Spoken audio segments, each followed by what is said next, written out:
What's up, everyone? Welcome to BingetownTV, the podcast that covers your favorite binge-worthy TV shows. I'm Jim, and I'm here with Luke, Brian, and Dave, and today we sadly complete our coverage of The Last Kingdom Season 5.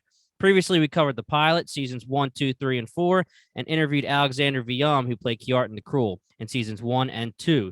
You can find all of our prior episodes on whatever podcast app you're listening to us on now, our YouTube channel, or you can check us out at BingetownTV.com. Today, we cover Season 5, Episodes 9 and 10.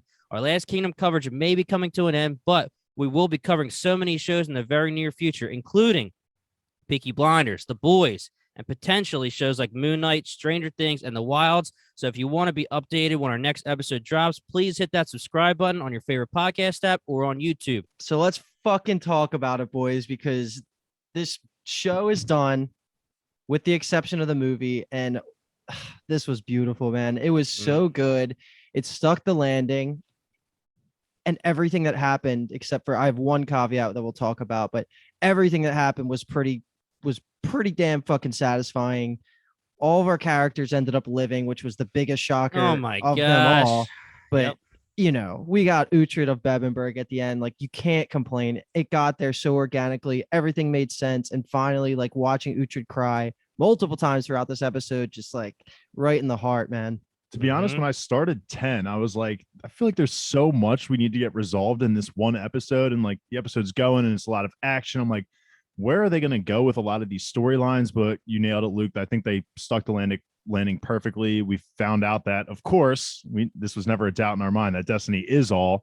Uhtred conquers Bebbanburg, gets it back, and it is so satisfying to see. And yet I'm so happy that we still have a lot of things left to cover for the in what pertains to the movie. And give me the movie right now. Like, what the fuck? Yeah. It's going to be 1 year probably till it comes out. It wrapped filming, just finished filming. So hopefully a year. That would be awesome if we can get it that quick. Yeah, but loved these two episodes. What a perfect show. Definitely creeping into my top 5 shows of all time. And Jimmy, thank you again for bringing this to our Thank to you our guys. attention. Thank you guys for watching. Solidified top 5 shows for me. I'm there.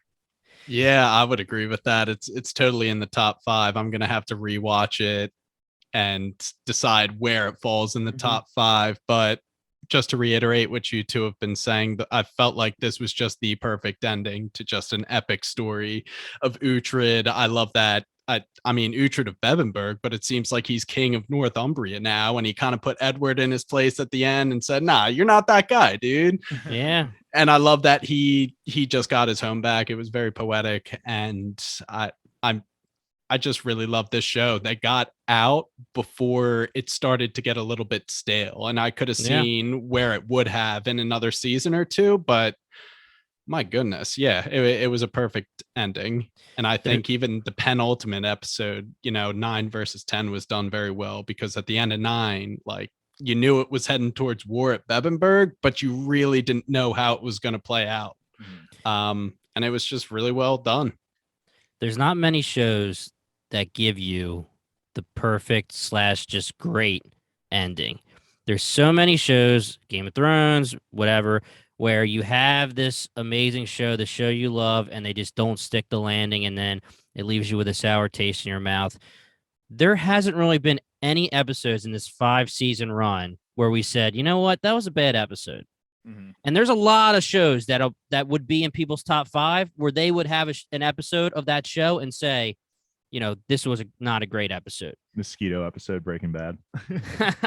It's a fly, and I still think that episode's fine, dude. But but yes, look, there's obviously things that annoyed us, but it would be character driven, not writing driven, not show driven. This was just such a good show. I'm so happy you guys loved it. I had 4 seasons in before we did this pitch town, and I was waiting for that final season, and I'm glad we got to ride or die together to finish it up. Yeah, I don't think there was any quality loss from season 2 through 5. I still think I would have tier 1 as all of them except for season 1, and season 1 just a little bit under. But with that being said, I obviously liked season 1 enough to keep going. And then looking back, I would fucking love to rewatch it. And it means so much more to me now. But I think after it hits season 2, it like destroyed its stride and just fucking just started sprinting and just nonstop. We had multiple arcs within every single season, so many shocking deaths that they never stepped away from that, like for plot armor reasons until Athelstan a little bit, and then maybe Uhtred a couple times, but you know, we're all going to forgive that. But man, everything was good. Go ahead, B-Toms. Yeah, the funny part is I'm not sure if that is a belief that's held by the community, by the whole community, but me personally, I loved season 1. I thought season 1 was one of the better seasons of the 5. I think they were all one of the better seasons of the 5. Like you said, I would just include season 1 in that top tier of all the seasons. I just can't pick out one season that was less good than the others. I think back to the characters from season 1, like Oda the Young, he was a great antagonist for the early show. Leofric was a baller. Introduction of Alfred, I don't know, man. Season 1 was great, same as 2 through 5. Personal belief of mine, I totally get that. I think how much I now love Alfred would change my entire opinion when I rewatched it, but I did not like Alfred that much. I don't even when we had the season 1 wrap up, I don't think I like really enjoyed his character, could appreciate him until I saw him more fleshed out. But I think that was a huge part of it. But you know, like I said, I still loved season 1. I'm recommending it to all my friends. But it really wasn't a bad episode, Jimmy. When you said that, I was like trying to go back through all the seasons and everything we've watched, and there really was not an episode that we ever like conglomerated on and we're just like, that episode sucked. Like every episode, we've just always been like, wow, can't, like, it's always been some kind of plot twist, some kind of ending that we just never saw coming, and it's just lived up to the hype every episode by episode, season by season. And we can enough gushing over the whole series and get into the specifics of 9 and 10 now. I don't want to do this, and we're definitely not going to do it on this episode, but it would be interesting in a future episode to talk about Game of Thrones versus The Last Kingdom, because people do bring it up a lot. All the time.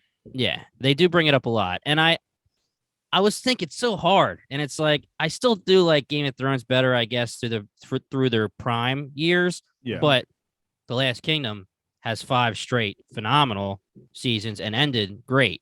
So Game of Thrones won our bracket for the best drama. I still think it's better just as a for me, whole. Dark and Game of Thrones are in its own tier. Yeah. Like it was never up for debate that Last Kingdom was going to be in that, but it's fighting for 3 is like my But you're talking about the genre. You know, obviously we're not talking about the magical stuff from Game of Thrones, but the genre. People are just like, if you like Game of Thrones and are mad that it ended bad, hit up Last Kingdom. That's literally a tweet that I see all the time. People are always tweeting things like, this is what Game of Thrones should have done with the ending. All of the writing led up to these endings, character by character and storyline by storyline. It just made so much more sense. The writers had way more vision front to back. And that could be partially because I don't know, are the books completed? The books, right? Yeah, okay, that could be part of it. And of course, you know, if the books were finished for Game of Thrones, it would have been the same kind of situation. Very true. I hate Game of Thrones ending more than almost anybody. So don't get me wrong. I just, you know, the prime seasons of Game of Thrones, I don't think I've ever seen anything like that in my life. And it's going to be hard to dethrone that. Dethrone. I see what you did there. Apparently there's still like 6 books worth of material for Last Kingdom that I guess they're going to hit up some of it in the movie. Don't quote me on that, but I did see that on Twitter and on Reddit that there is a lot of books still left. I enjoy that they're kind of not cutting it short to say, but I don't like that they're not overstepping and being like, okay, let's do 10 seasons and like 2 movies of this stuff. You know, we got it in 5 and a movie. I think that's honestly a great way for them to have done it if they are sticking to them for the most part to the story of the books. And we talked about it before. You can only go so long before we really, really say this is ridiculous with these ages and how they look on screen, because the books do show their age. You know, when you're reading the books, Uhtred gets older and it's allowable, but you're not going to tell Alexander Draymond, we're recasting you or we're going to make you look older because he's too good looking of a main cast or a main star of the show. And speaking of which, I listened to him talk for the first time as not Uhtred. I couldn't, it just felt like I was hearing, I don't know. I was just so disconnected. It sounds like an actor's his acting natural voice is Uhtred, and he's trying to be like his American, natural voice. Yeah. All right, boys, let's get into it because I want to fucking just talk about everything here. We're going to start in episode 9 with all of the Edward and Uhtred continuations from episode 8, and this is all in York still. I was very surprised that if you look back, we got like 4 or 5 straight episodes in York. This has been a very central setting. And what we get here is just the direct continuation about Uhtred and his plan to just disobey Edward's lockdown order. And what we have a couple people that go to Edward and try and talk him out of it, specifically Aelswith. That conversation was great because Aelswith just tries to spend this time convincing him that he's blessed and he's predetermined to complete Alfred's dream, and he wants to talk him out of this terrible order and just work with Uhtred. Every time you work with Uhtred, it always seems to kind of work out. So stop being crazy. And Jimmy, you kind of nailed this. You said it when we talked about at the end of last podcast that Edward might sleep on it and kind of rethink the whole plan, and that combined with that was Dave. Look at that you. was you. I knew you were going to try to take that from me. Like, I said that the Lady of Kent was going to talk to him and counsel him and change his mind, which is sorry. That was the most of talking. That is also who was here, not Edith. It's Lady of Kent. It was Ed Giffey. That was my fault. I also Aelswith does most of the talking. Yeah. I also like the interaction between those two because, as I recall, Ed Giffey was like walking out of the room when she runs into Aelswith, and she's like, "Oh man, I've been like trying to talk reason into him." And I think Aelswith has like a little moment of acceptance, like, "Welcome to the family. Good job. You're like way better than the last wife." She doesn't say it, but she says it. You know what I mean? And then she goes in and does her thing. Yeah, and she actually calls him out and says, "You're scared. You have fear, and it's okay to be scared, but you're going to have to make some moves. You got to trust our boy Uhtred." And Aelswith again, having a good couple episodes, Dave. Yeah, I texted our group chat immediately. I was like, I just started 9, but already we get Aelswith speaking some sense. Like, this is blasphemous. Look me in the eyes and tell me you're going to keep her in your bottom 3 at the end of this podcast episode.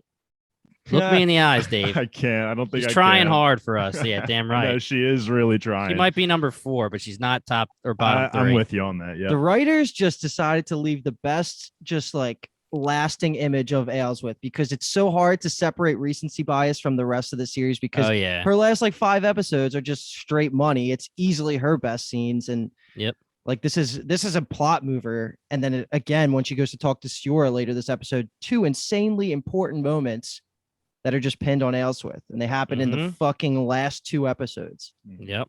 I think it makes sense because she got kind of humbled when Edward took over the throne and she became the queen regent, and he completely left her at arm's length. And I think she kind of had a little bit of self-realization. Okay, maybe I need to kind of change the way I think. And she's been a better advisor and just better human being since that all happened. Bianca humbled her, and then she also gave up religion. Those are 2 key factors in that. She gave up a little bit of religion. A little bit. Because she slayed the guy like Michelangelo or Saint Michael or whatever the hell she said. But anyway, after Edward drops the order, we skip to the next morning, and it's fucking go time, baby. Uhtred leaves with the squad, including the Mercians, who are always ready to go because Aldhelm was just going to follow Uhtred whatever he did.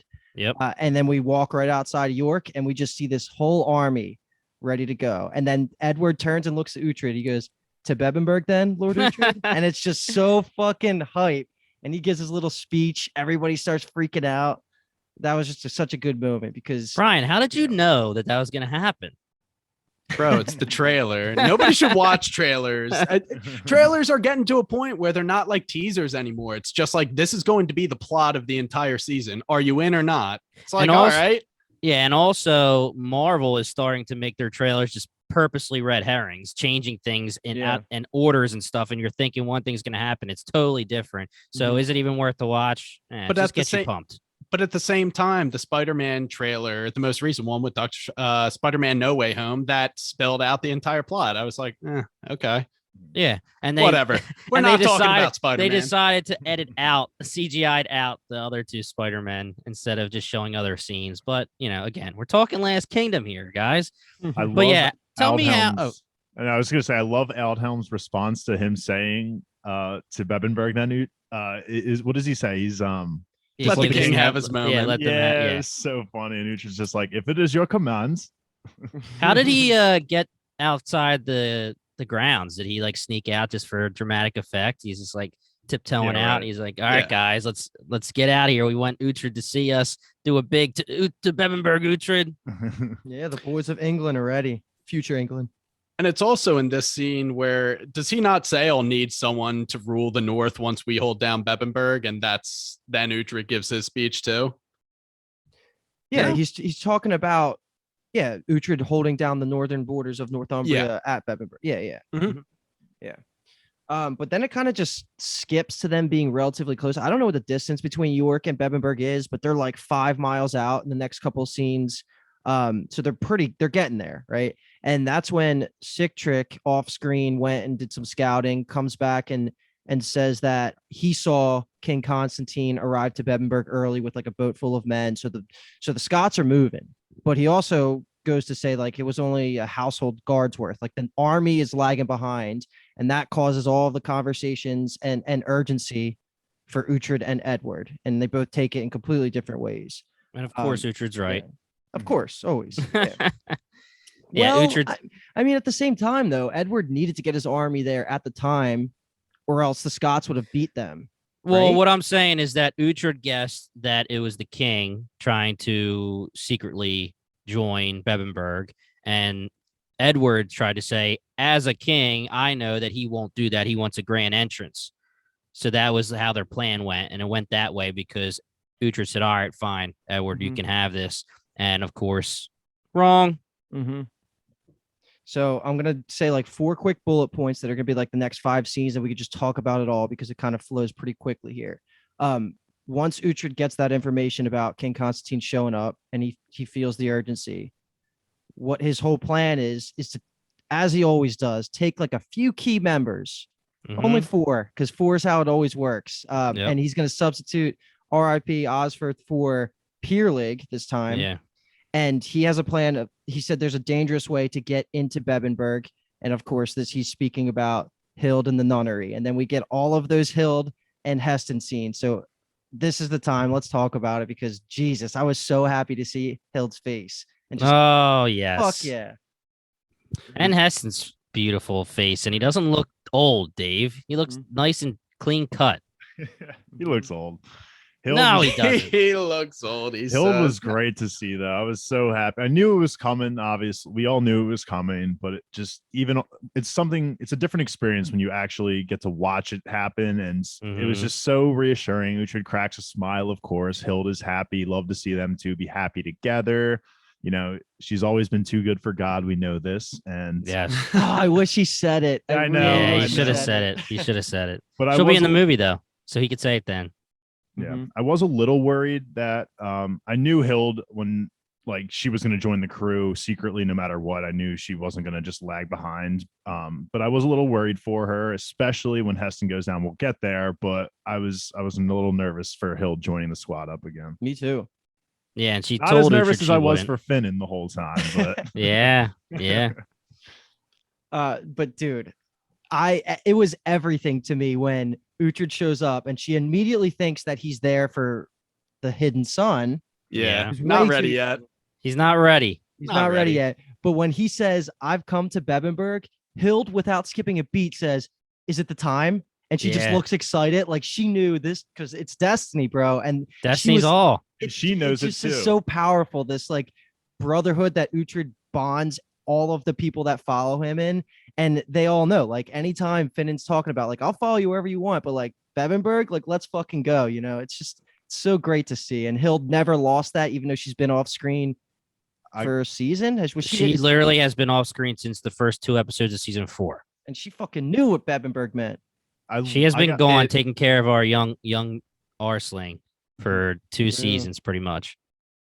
It really hits different when we're talking about Bebbanburg and he sees Hild and he's like, hey, yada yada, I'm looking for a trader up north. His name's Haesten, and she just chuckles. The gods clearly shine on you, Uhtred. Haesten's there in the nunnery. He set up his trading post like right then and there, so they can just have the conversation in this scene. And David, you resigned Haesten to his curtain call earlier in the season, and I said, never count out Haesten. And I was right. He played a huge role in this episode, and he got a phenomenal send-off. But we'll get to that scene in a couple minutes. This was a really good dialogue, I thought, between Uhtred and Haesten, because he's still a shyster, but they've been through so much together. I mean, they used to be straight up enemies, and now they've just like, as the years have gone by, they kind of look at each other like old rivals, something like that. Like, oh, you bastard, you know? It's to the point where I think if they fought, like, he would always ensure that he had a weapon in his hand as he was dying. Either 100%. side, they had that respect for each other. Yeah, absolutely. Yeah. I think one of my favorite lines here is after Uhtred tells Haesten the plan, like, yo, you're going to go in there, be a distraction while we sneak in the back through the guards barracks. He says, I'm not known for my loyalty. This is unwise to put this in my hands. And just, you know, Haesten, I just did not see this character development coming from him. That time skip was glorious to my man. Like, he just got peaceful, and he made a bunch of money. And then the second that, like, the gods put him on a path back to Uhtred, he just does it. And he's fuck, man. I did not think I was going to like Haesten, but I really do. This version of Haesten may have been one of the best Danish leaders had he. Agreed. He's got one of the best Danish arcs. I'm not gonna lie. He's the only one that lives long enough. Cockroach. All of them die after one season because they're done. Not Sick Trigger. Yeah, 2 seasons. Season and a half. Probably one season total. Yeah, he got probably. the 8-year time skip.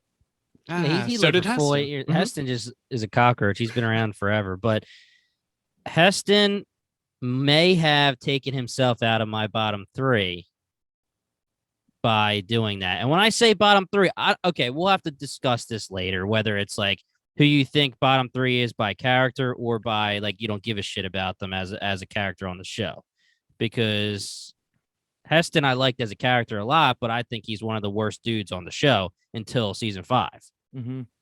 So we'll talk about it later. Yeah. Because Brian's face just freaked me out a little bit, man. You're a little shocked. Haesten in the bottom 3? I'm a Haesten fan. Yeah, Haesten got out of the bottoms at the beginning of the season, his earlier scene. Yeah. Oh, yeah. I meant season 5. Yeah, that's what true. Okay, so the last thing we'll do before we step away from the Uhtred Edward stuff is flashback to Edward, who's starting to get super freaking antsy because the whole plan was for Uhtred and the boys to sneak in, get Aelswith out, light a fire, and then, you know, like, once they know everybody's safe, then they go to war. So Edward's getting antsy because there's no sign of Uhtred. Like, he keeps asking all of his advisors.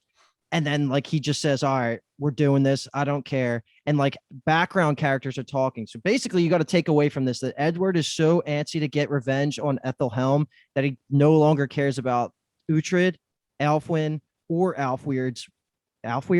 Yeah. Aelfweird's we do that every episode. Dude, yeah, because it's an Ethelweird. Like, I always fucking forget.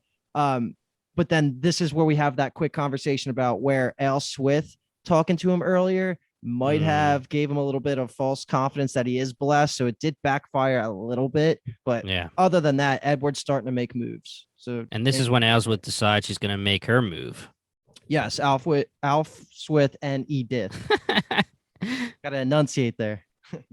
And her move, does she reveal her move to seek help, who she's going to? No, because that's the thing. Edith is like, we're not running.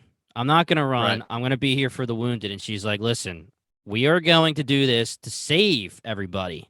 And then they just run off. We have no idea where she's going. And I was stupid because the only person she could be going to is Stiora. And I didn't even have it in my head at all. I was just like, where else is she going? I was thinking about other things. I wasn't caring about where Aelswith was going.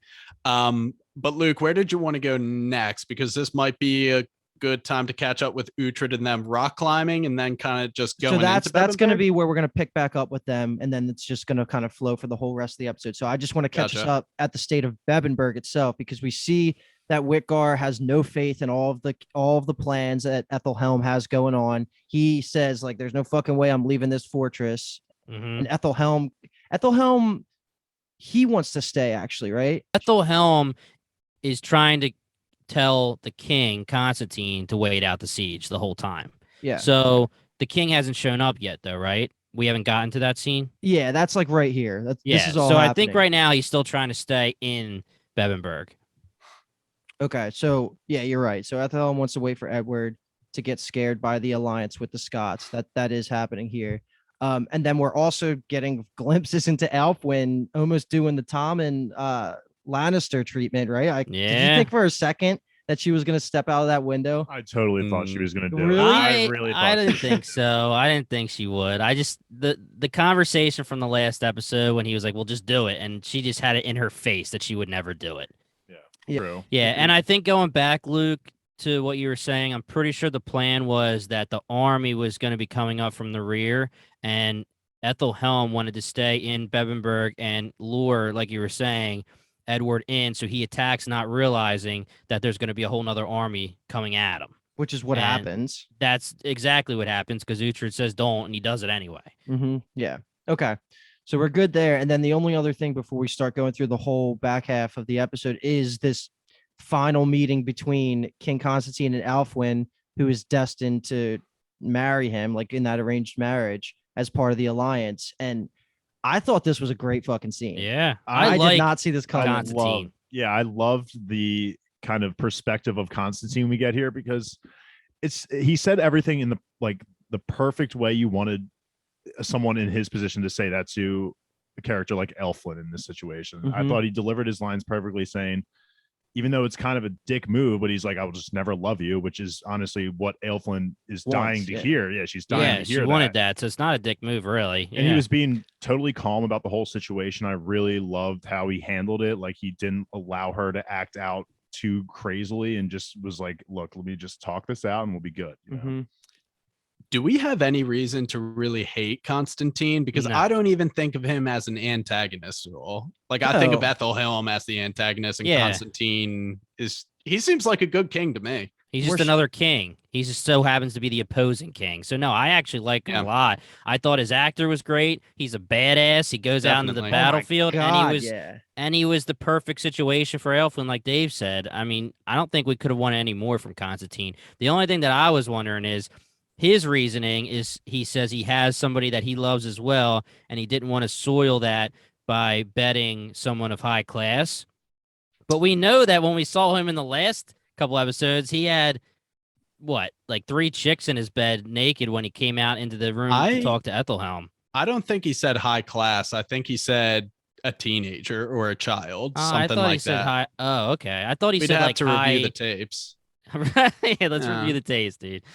Play it back for me. Play it back. Yeah, I thght he had said like higher class, but maybe not. Maybe I missed it. I also love his interactions with Aelwith because he was constantly giving Aelwith advice that was clearly against Ethelhelm, and Aelwith, just being the idiot that he is, just didn't see through the advice that Constantine was giving him. Like, the first one was a joke. The first piece of advice was like, never meet your bride on an empty stomach. And he starts laughing. And then the second one is like, never trust an advisor, no matter how close they are to you. And he just laughs it off. And I'm just like, you're a fucking idiot, Aelwith. Like, come on. He's clearly talking about your uncle. And then I forget what the third piece of advice was, but I did like their interactions because I just like Constantine. You're right, Jimmy.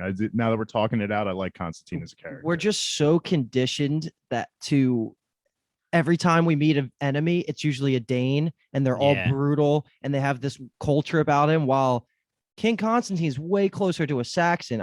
They're not the same thing, right? Like Scots. They both are Christian, but the Saxons are of people of England. So that's the big difference. And the more King Constantine got fleshed out, the better of a character he was. Like, I would have loved him being more in it, like starting in season 4. Right? Yeah, like, I agree. He's just a good character, and I'm assuming he's going to be a big part of the movie. Oh, absolutely. Yeah, because even like the Welsh king, he was not a good dude. I mean, it was mainly his brother that was the POS that was being awful to Brita, but he still had his stuff that was kind of painting him more in the villainous light. Not anything crazy, not like anything like the Dane stuff, but still nowhere close to how Constantine. I really don't think, if I'm remembering correctly, I don't remember anything bad from Constantine. No, I think he just like the only thing he does, I mean, shit talks Saxons, which as viewers we're supposed to like and go anti, like, oh, Constantine's anti-Saxon, fuck them. But honestly, like, the perspective of him is so good that it's hard to see him as a villain. Yeah, for sure. Yeah, but he will obviously have, like, he will cause problems in the movie. Obviously, like, I think, I don't know who's going to break first between him and Edward, on the peace treaty, but I could see him definitely having an issue. Like he just seems antsy that Edward is on his border so closely. I think But Edward's the one who's antsy, man. Well, the thing about that is that Uhtred is between them. Yeah, so right. whoever wants to get to the other has to cross Northumbria, i.e. Uhtred. And I agree with you, Jimmy. I think Edward's the one that's itching to break that. I'm saying before the battle, like, because there were shots of like, maybe I'm getting him confused with the Welsh, but I feel like Constantine was also worried about just the growing Saxon threat, you know. Oh, he was, yeah. Yeah. And I guess Constantine's anyone would also, he's also kind of Dane-like in a way where he's like, I am not going to stand back in Bebbanburg. I am going to fight. And he was very antsy to get out there and start throwing down. Definitely. There you go. I kind of fuck with the Scots. Oh yeah, they were a good faction. They were good. Definitely them greater than the Welsh, I would say. Oh yeah, for sure. Yeah. All right, so let's start moving through the climax of this episode, and this is when Uhtred's plan actually starts. We have two things simultaneously happening here, and that is Haesten and Hild showing up on the shores to be the distraction, and then And the Hild was boys not supposed to climbing be the there. cliff. Who's not? Hild was not supposed to be there. Right. It was supposed to just be Haesten. Yeah. But then at the same time, the boys are climbing the cliffs. And this was just classic TV. Throw some adrenaline into the veins of your watchers. Because I wrote down, I was so like, lame. if Finan fucking dies this way, I might not even watch the end of this fucking show. No, but who else other than Citrix going to catch? Well, I mean, obviously Uhtred, but I wasn't worried at all. I was like, I didn't even have it. Like, I was like, we haven't seen the battlefield yet. Finan's fucking safe. I don't care what kind of slip he's doing. He could drop 30 fucking feet and someone's going to catch him. Yeah. He could drop 30 feet and do a nice dive right into the water and be like, I'm good. Yeah. I was not worried in the slightest. I totally agree. I trust the writers not to give us a death falling off a cliff in the last, 2 episodes. They could have done that boys. for Osfirth Osfirth, I feel like, honestly. Like, no, stop. Dude, if if it's like The Witcher, I'm pretty sure in season 1 there's that scene. Yes. You have like 8 of them doing this climb, and then someone 3 at the drop. end, 3 drop or something. You know, when it's like even the climb of the wall in Game of Thrones when they're going through the climb. The more you have, the more chance you're gonna fall. Right. No main characters need to die. Nope. Absolutely not. Just an adrenaline pump, like you said. But the situation quickly deteriorates for Hild and Haesten. Plans not going right how Uhtred drew it up, and they actually go back into the fortress, talk about it with King Constantine, and he sees a potential ploy because again he's like a great leader and he's always thinking, and he says, bring those bitches in here, and they actually bring him into the fortress, which is another freaking obstacle because now we have to get Aelwith, Hild, and then maybe Haesten out. I don't know what Uhtred would have actually thought, but that was definitely the next piece. And fuck this obstacle, but makes sense. I love that Constantine snipped this out right away. And Whitgar was thinking about the spoils. Like, I get 100% of this guy's stuff. Constantine's like, bro, have whatever you want. This is your castle, but like, we're about to go to war, and this dude's washing up on your shore right now. Like, look, you should check into that, dude. Whitgar goes down, like, invites him right in. And should we talk about this scene where because Haesten does a lot before he's presented to Constantine. He does catch up with Ethelhelm, who remembers him though, like pretty close to him entering the fortress. Yes. And he acts like, and he has a nice line there, but we'll get to that in a second, right? Or unless you want to do it now. No, right now. Go ahead. Nah, Yeah, he's warming himself by the fire, and Ethelhelm comes over, and he's just like, this freaking guy, man, who imprisoned me. And then Haesten says he doesn't remember him, but I'm guessing he does, and it's just like part of his way of trying to talk himself out of it.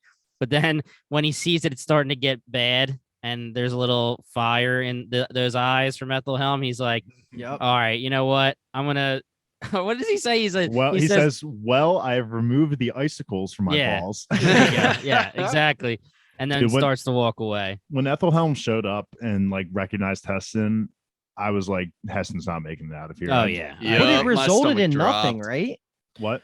Well, technically nothing. Yeah. Technically nothing resulted of it, but it's still in my mind put Haesten in a place of, okay, he's not. He making it can't get out because Yeah. even if this goes well for Ethelhelm's side, they would never would have Yeah, let let Haesten him- leave. right, Okay, so exactly. you're right. That's worth So the that's threat. what I was trying to say. Yeah. But this was a great scene, honestly, from two characters that I would have never expected. A lot of that these two episodes happened. Just some great character interactions from. So before we get back to Haesten's final scene, Yeah.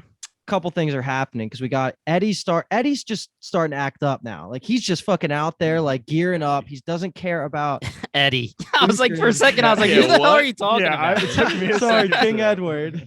King Eddie. He's not good enough to be a king right now because he's making stupid decisions. So Yeah, call him he's- Eddie. Yeah, did he's that. just Yeah. you know, he's freaking out. Like he's just like he can't handle this waiting and he doesn't care about Uhtred anymore. But again, I do understand where he's coming from, where you have three of your biggest enemies, all in one place. Like, why would we not just? I get that Aelflin's in there. I get that Uhtred's in there. But like I said, those are three high priority targets that if we take out, this whole war could probably just end Yep. before it even starts. So I get where his frustration's coming from a little bit. Yeah, and I don't think we really brought this up fully, but the reason why he freaks out too is because he finds out that the king made it to Bebbanburg. He actually was in that boat Yes. and made it in secretly. So the whole plan is screwed Mhm. because now they can't cut him off. right. So he's saying, now what do? I attack. That's all I got. So this is where he's at. And he again is doing exactly what Ethelhelm wants. He's being rash. And he's like just about to give the order saying like we're going right now, but couple things happen in between that because now is the part of the plan where everything falls apart, right? We have Finan and Sictric getting caught, and then also at the same time Haesten, who's I think he was trying to steal some silver while he could, right? And then, Yeah, well, he he was- sees Alfwin and sees like Yeah. he makes the fucking moral decision to try and help her, which completely Yep. doesn't work out for him at all. But He could have slipped out. I think that's what he was gonna do, right? He was trying to slip out. I And thought it he was would've just like worked. grabbing like silver or something. He It was looked like- definitely grabbing silver, and he was probably going to slip out with his silver, but he saw Elfwin, and he could have just slipped out, but he was just like, "Are you the Lady Elfwin?" He should. And she screams bloody murder. Like, Yep. are you kidding me? Because she just met nice guy Constantine, and thought this wasn't as bad as she originally thought. I don't want to go with this Viking traitor. Yep. I get Haesten slipping his name out there, but before not a he slips great his thing. name, before he slipped the name out, he should have at least been like something along the lines of like, "I'm with Uhtred. Uhtred sent me here to come Name get drop. but she Uhtred, just yup. Yeah. she just got owned by Bressel's guy Yeah, that's three true. episodes or 2 guess. episodes ago, whatever it is. And she says it herself. She's like, I've heard people tell me this before. It sucks that Haesten was the one to see her because obviously everyone knows Haesten is the rat, and that no matter who it is, you don't want to see that guy, I guess, even if he is in this reformed place. But As soon as he says I'm Haesten, she's like, you're the one who tried to kill my mom, pretty much. And she just flips out. But Yeah. the thing that's cool that I wanted to talk about is this is how gossip really does spread. Constantine says as a joke to her when they're in the room while she's being mean to him or while she's coming at him, she says that he knows who her real father is. Remember, she says something about her father, and he says, well, which one are we talking about? And he was like, oh, that was a bad joke. Right. And then Haesten says, I'm a friend of your real father. Now that's not rumors because he was there. But I just like Damn, how I missed Constantine that. freaking knows it. Yeah. I knew the Constantine line, and I really appreciate that, but I missed the Haesten thing. That's cool too. I Yeah. missed He that as says I was well. a friend of your real father. yeah, it was a great reference to our boy Eric. But you But- knew he was done. He says the worst thing you can say. She starts screaming bloody murder. Here comes the guards. Here comes the king and Ethelhelm. And he goes, oh, like our customs are different than yours. Basically admitting that he was just trying to steal her. Mhm. So what do you think you're going to get, Haesten? Dude, Yep. Hild's watching this all go down too. Oh. And the best Yeah. part we can all agree of this is he says, now what are your real plans? Haesten's looking up at Hild and he says, I'll tell you the truth. And for a quick second, I was like, you fucking bastard, Haesten. And then we get the character growth and he says, I just washed up ashore here. I didn't come with anyone. And he gets the knife or the sword to the chest. And fuck, what another great send-off for a character I used to hate so much. Yep. And Does he go to Valhalla if he's holding the sword that was going through him? I was Because he trying didn't to have say anything in yes. his hand. Yeah. Count it. Count Uhtred says he went to Valhalla for what he did. He does say that later. for his Confirmed. So I'll redemption. allow it. Yeah. Valhalla confirmed. Yeah. Because I think maybe you could view it as like he's not a warrior anymore, so he doesn't have to really fall into the death of more so holding a weapon. It's just more so about the redemption of your life, and he did that in this moment. And if that's the case, then yeah. Fuck yeah, Haesten. What a beast. But yeah, hold on. Haesten. The other point I said is gave me true, genuine anxiety when Uhtred slips by with his helmet and then the boys get caught. Ooh. Yeah. I was like, oh my fucking God, this might actually happen where they kill both Finan Both and of them. Sigtrig. Both of them. Yep. I was watching the episode and Luke had just finished it, and you were kind of very casual, like, oh, that was a great episode, like let's go into 10. And that made me think like, oh, okay, our boys are safe. And then I'm getting to the end of this episode. I'm like, what the fuck? This is not a good episode. Finan's literally captured. What do you mean? I love that you're always only worried about Finan and not Sigtrig. Yeah. I love Citric, but Finan's just got the heart of gold, man. He's got the heart of gold. Me and Dave had him living, so we're good. Yeah. I said had- Citric would die though. I thought they were both done, and I thought I was Yeah. going to be right here, and I was like, oh. It's crazy anything though. else It's like here? it's like one of those funny situations in like video games or something where you just like put a hat on, or like in Marvel movies when Steve Rogers puts on the hat and they're like, oh, you're disguised, you're not Captain America. Yeah. Uhtred puts on the guy's hat, has his hair sticking out the back, a big puffy jacket on, and they're just like, oh, that's cool. Yeah. And he just like walks by everybody. But yeah, It would have been fine too if Whitgar wasn't like a weirdo. He's like, oh, King Constantine, your fucking boys up here. And then they get Yeah. caught. Yeah. All right. So 2 more scenes here, and then we start the finale. So what we have is our wild cards. Who am I referring to? Who's our wild cards here? Edward's a wild card. Aelswith. Yes, And Aelswith Edith. and Edith. Baby. Oh, damn. Wild cards, man. Come My on. girls. They go into the forest, they leave Edward's camp, and the reveal is that they're going to meet Stiora, which we already talked about it. That for some reason slipped my mind, and I love that. Mhm. I was just Yeah. wasn't thinking about it, but And it was a perfect I way wrote to- a note, just this was her last chance at redemption. Yeah. That's exactly what I was just about to say, is this was the perfect opportunity as both the viewer and for the show for Stiora to hit her redemption arc. And there wasn't really a doubt in my mind that she was gonna like not show up. Like it's the season finale, like of Yeah. course she's got to be there for it.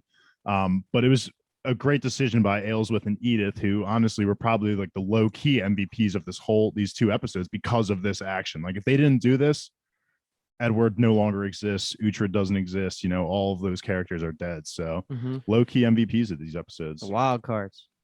Even after Aelswith says the line, they say she's been hiding in these woods lately.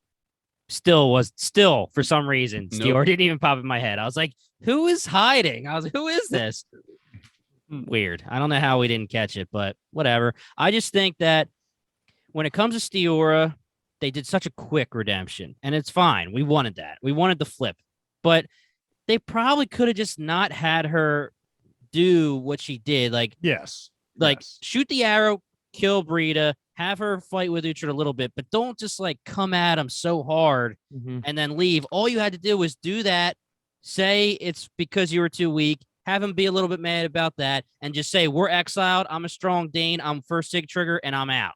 And then that could be their strife. I didn't really think they needed her to come at him so hard in that scene.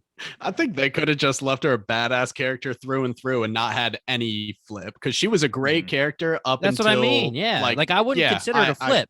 If she didn't do that, if she didn't do that scene with Uhtred where she just goes nuts, I She wouldn't shit call it a on flip. Destiny in that scene. right? Yeah, if she shit all over Insane. Destiny. And you Insane. can't. Unbelievable. Because guess what? Destiny is what brought her to those woods, and Aelswith to her, because it's all. And all brought her to the battlefield. That delivery was amazing because it's all. But the next scene with her is going to be super fun to talk about. But Yeah. nothing really gets discussed too much there besides the plea, and we just went over that. So Mhm. the last thing that happens in this episode is the gear up for the finale, and Edward sends the army to the gate of Bebbanburg, and then also proceeds to send Ethelstan as the messenger to deliver the terms directly to Whitgar. It's actually not to King Constantine, right? It's to Right. Whitgar. But before that though, there's 4 minutes left in the episode. Finan and Citric are chained up to the post, and Whitgar walks in. Oh, yeah. I'm like, this episode is ending with a death. This episode is, we are not getting out of here with a death. And thankfully, Ethelstan shows up at the perfect time before Whitgar could do any damage. But I was shitting bricks. Yeah, That's literally destiny. So destiny, Dude, man. I No, can't all believe of I this is forgot Destiny. that Come on. because I thought he was about to Ramsey Bolton at least one of them. Oh yeah, I agree, man. I literally was hovering the mouse. I was like, how many? I was like, 4 minutes. We're dead. Someone's dead. We're dead. Someone's dead. Oh, dude, in the finale, I was pausing every fucking second to see how much time was left in that bar. Yeah. I was like, please, please, please. This is crazy. No death. Okay. But But- any parting shots with episode 9 before we move on? I just love that Edward Ethelstan is his guy to send out to talk to Whitgar. Nobody Yeah. else like sending yeah. out this young Ethelstan to do it. This Perfect. young, this The young captain buck. of his guard, man. Great thing for his character. But We ready? what are those coughs? Yeah. But Luke, I just can't believe we're about to talk about the finale of one of my favorite shows of all time. yeah, let's do it justice. Don't screw this up, Luke. Fuck, man. All right. Well, we start off with one of the most optimistic things that could have ever happened, and the fucking homies escape the imprisonment like badasses right away. Like they knew. Citric Mhm. knew that Finan had the knife in his shoe. They sneak down. Doesn't even take him 3 seconds to get out of that whole predicament. Thought that was going to be a huge obstacle for Uhtred at some point, but they get out. I was glad they cleared the air very quickly on that, because I know for Luke 2 is the same, but it took me like 5 or 10 minutes to hit play on episode 10 because I was not ready for the Yep. emotional trauma that was going to be associated with it. So I'm glad right out of the gate they're just like, yep, they're free. I'm like, all right, I can watch this now. I love how much So- trust Uhtred has in them because he's there in that room with them, And he leaves them. and yeah. he's ready to like have to fight, and Mhm. he just leaves because he knows he has other shit to do, and he trusts that they're gonna get out of this. There's a line. Oh, it's actually like one of the next scenes where Uhtred, they meet up and he says, "You've escaped," and Citric goes, "Of course we did." And it's just Yeah. it. There's nothing else talked about. It's just so confident. But to get us to that point, though, the only other thing that really happens is Ethelhelm starts trying to talk with King Constantine, and this is when he really is Yeah. harping on the point about outlasting the siege and wait for the Scots to get Right. there. And that's kind of smart. I would have felt like I would have said the same thing, but what was it? King Constantine just felt that it was cowardly a little bit, like kind of like the Danes. Yeah, he's He like, just I'm says not a he's coward. fighter. It's Yeah. let's get this show on the road. Let's fight him. I Ethelhelm hide is behind the making walls. Ethelhelm is making complete sense here. Absolutely. It's just King Constantine is a badass and just wants to taste some blood. And he was antsy to get out there. But then we go to the ramparts, and Whitgar is kind of showing them Elfwyn that they have her as hostage and using her as bait to try and draw Edward closer, which is where Uhtred jumps in. Yeah, so the And grabs- plan, Whitgard jumps into this conversation and he's mad because he knows that Bebbanburg is his fortress and it's going to take a hit. And he tells his guy Yep. that we're going to show them Elfwyn just to cause some problems here. And because he doesn't want to be stuck in Bebbanburg while they're trying to attack it and blah, blah, blah. So he tells Constantine and Ethelhelm while they're about to get married, like they're in the middle of getting married. Ethelhelm's like let's get this freaking thing done. Like, let's go. And Whitgar jumps in and says, I'll take her to safety because the battle's about to start. And really, he's taking her to the ramparts. So he's bullshitting them. And then it just escalates. But then we Right, eventually yeah. get that Put a freaking knife to her throat and throw her off the standoff. edge and all this crazy shit. I thought there was another chance that it was going to happen. I thought so too. I really thought so. Well, I would- Uhtred, like I said, this is where Uhtred intervenes because Mhm. he's right there. So he was never going to let it happen No, Sure. right. if it got to I that. just thought Alfyn was destined to die by fall. Did you Destiny. think or did you want it? I don't know, actually. Now that I'm saying it out loud. I would say because when it comes to Whitgar, and I want to hear your guys' opinion on this, I don't know if they gave us like what we asked out of him. Like, we definitely hated him, and they definitely give us him being a bad guy. plenty, but I thought they were gonna really, really, really harp on it this season. I'm with you, Jimmy. To be honest, the one like quarrel I have with the season is that it felt like this chapter on Bebbanburg closed a little, like not quickly, but it felt like it could have gone on at least an entire season versus like 2 or 3 episodes. It was a little anticlimactic given that we've been building to it the whole series. Exactly. Maybe. So it still wasn't. I just didn't think Whitgar was fleshed out to be this crazy antagonist. They were focusing more on Ethel Helm, and then soon as Ethel Helm was out of the picture, then they start doing like the sneaky tactics and I'm the bad guy kind of thing with Whitgar when he's going to fight Uhtred. No, I think you're right. This is just me. I haven't thought about it till this exact moment. But what really would have changed if it was his with the uncle. entire time was just the uncle?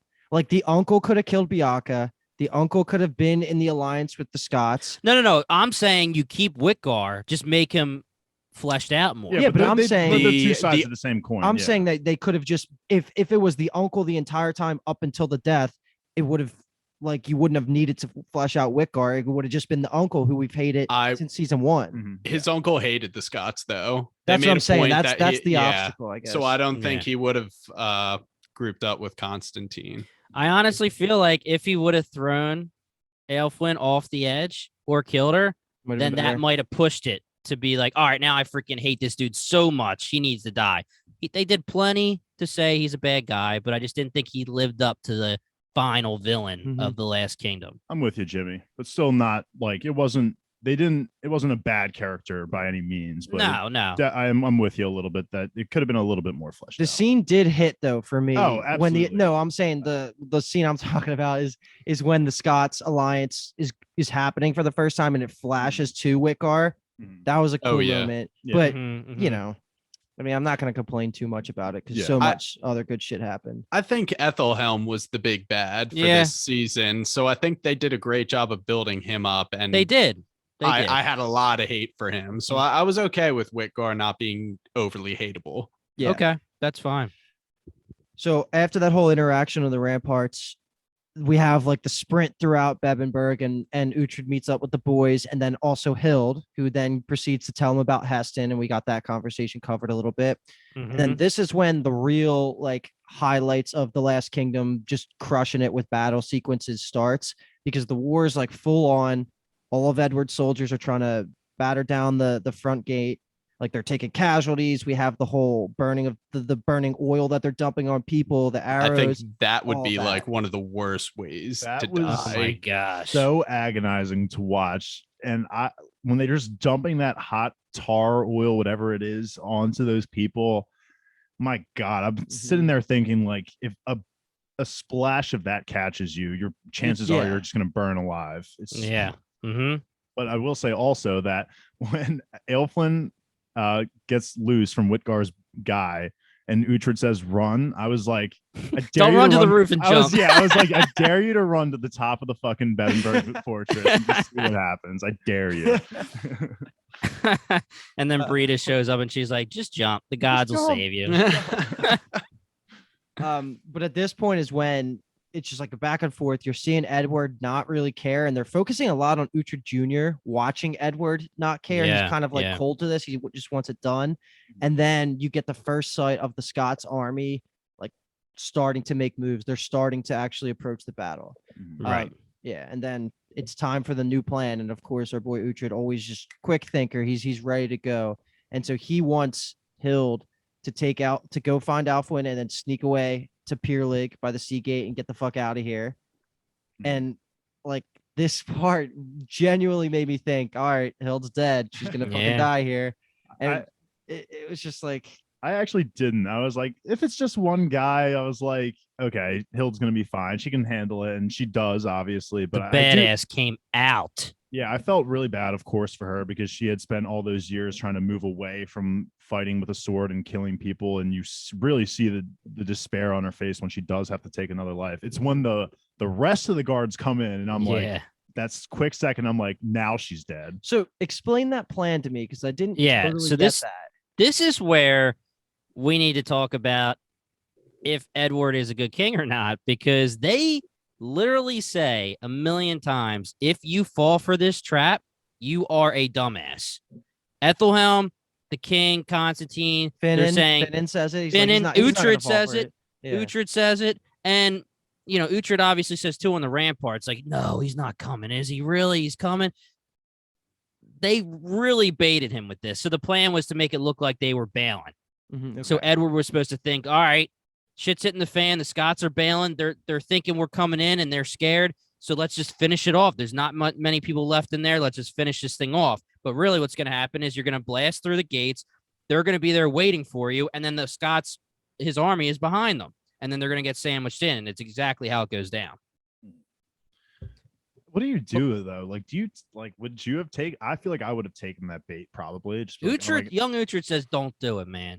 To me, I thought Edward's Ethelstan process was good in the sense that like even if it is a fraud, like at least we can get in there, take the castle, and then just immediately use this as defense. And I was like, oh yeah, there you go, perfect. But if you don't do it quick enough, then yeah, you get completely sandwiched. Well, I mean, the thing is, the part of the trap is as soon as you open the doors, they're coming for you. Mm-hmm. They're there waiting. Even the king was there waiting, and that's exactly what happens. Yeah, I still but that's still what, like a whole army versus this little squad at Bebbanburg. It's like, no, I'm with you. I might have fell on for that too. Yeah, I would have probably been like, this is. I was literally thinking in my head, like, just. Well, you're not a war general, man. Yeah, exactly. I was literally in my head thinking, just take the fortress and then just stock your troops up in there and then fight the Scots. But I have won my fair share of Risk games, Jimmy. I don't know about you. Okay. I would consider myself actually, I don't think I've ever played Risk, to be honest. Above average at war and military strategy from an American. Well, according to Ethelhelm and Constantine and Finan, you're a dumbass if you were going to take the bait. Yeah. I just think there was no reason for him to be rushed in his scenario. Like the anxiety that he was putting on himself just to attack was completely unnecessary. They had the advantage just by sitting and biding their time. Yeah. And I think that showed that he was a bad military tactician. Yeah. But he is a great warrior, as we've already talked about. So that's great beard too. I think that's a good observation, B-Tom. So I feel like in the past we've seen Edward not be consistently a good military mind. I think it's more so about his political actions and how good of a sword wielder he is, but maybe not when it comes down to strategy. He's probably not the best. Just listen to Uhtred and you win. Yeah.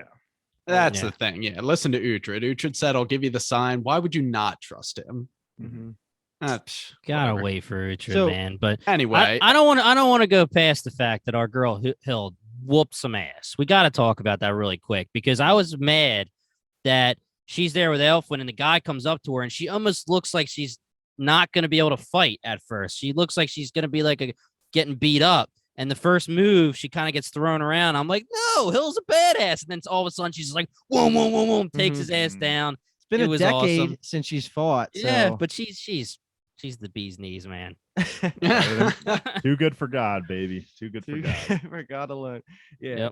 Yep. But Jimmy, you said it. Uhtred Jr. is the only one given Edward counsel, and actually good counsel, I should say. It actually pisses him off to the point where he sends away anybody that's not a warrior. Yep. He's like, all right, we're fucking going in. And then this is the montage, like the sequence of events that happens here is just all super negative for Eddie and his army. They go in, they get fucking pushed back. They're because King Constantine starts coming out.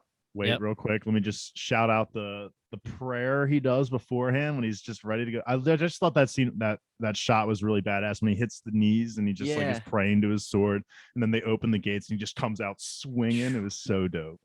It's front of the line, man. Yeah, front of the line, just baby. So much bad shit happens here because the Scots they're like kind of approaching at this point. I'm so angry. Yeah, they're ready. They're behind them. I think Uhtred Jr. gets so fucking lucky. He gets like knocked out into a haystack. I was thinking the same thing. I was like, everyone ate a sword to the chest and neck, and then Uhtred gets away with a kick to the stomach. Like, everyone that we're scared of them dying, besides Finan and Citric, when it comes to young Uhtred or Aldhelm, they all become prisoners. They're not killed. So that's like their cop out, which is fine. Something I wanted to talk about here because we have the whole pushing against the cliff scene, and Aldhelm, I wrote down, oh my God, Aldhelm just got trampled and he's dead. Yeah. Like, was that misleading? I thought on purpose? they had to have left that in. I thought the same thing. It sounds like Jimmy thought the same Yeah. thing. Oh, I was. They just on the let him page for live. that. I guess it was I a almost little think bizarre. they should have just killed him. He didn't not get Totally they stabbed. should've. Yeah. He didn't get stabbed. It's almost like how we had the Leo Fritsch situation where it's just like a poke and they're like, oh shit, he's dead. Mhm. Because it's realism of the battles. The sword comes through the shield in the shield wall. Leo Fritsch gets hit and he's down. So I kind of figured it was going to be one of those things where it's like, all right, Aldhelm gets trampled and that's his death scene. Mhm. It should have kind of happened because it felt kind of Battle of Winterfell-esque, where everyone gets like overwhelmed and then it just doesn't happen. I don't know what is like he didn't Unless they really have- need to live unless they wanted him for the movie that badly as the Mercian head. But The Right, only thing I can think of in playing the role of devil's advocate here is just that maybe as they like were reaching the cliff and the momentum of people running was really slowed down, that they were almost just kind of walking over him and he was just unconscious. Maybe he lives, but I was on your guys' page. Like I totally was like, I can't believe Aldhelm just died. yeah. Canute fell into that ridge thing with his horse and had all these guys fall on top of him, and he got out of there all right. So Aldhelm's a beast.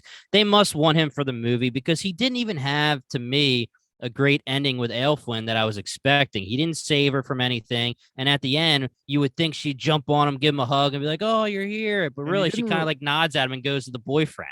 And he didn't really even have like a moment with either Edward or Uhtred at the end. So it's like they easily could have just to get the blood boiling, just killed him off. Yeah. He does a nice Obviously, cheers. I'm happy he's alive because we love Aldhelm, but Yeah, 100%. definitely could have been. It could have hit hard if he had died in that moment. He would have been the situation where if you want to give us a heartbreak, but leave us with our boys Finn and Citric, that was a good compromise. Agreed. Yeah.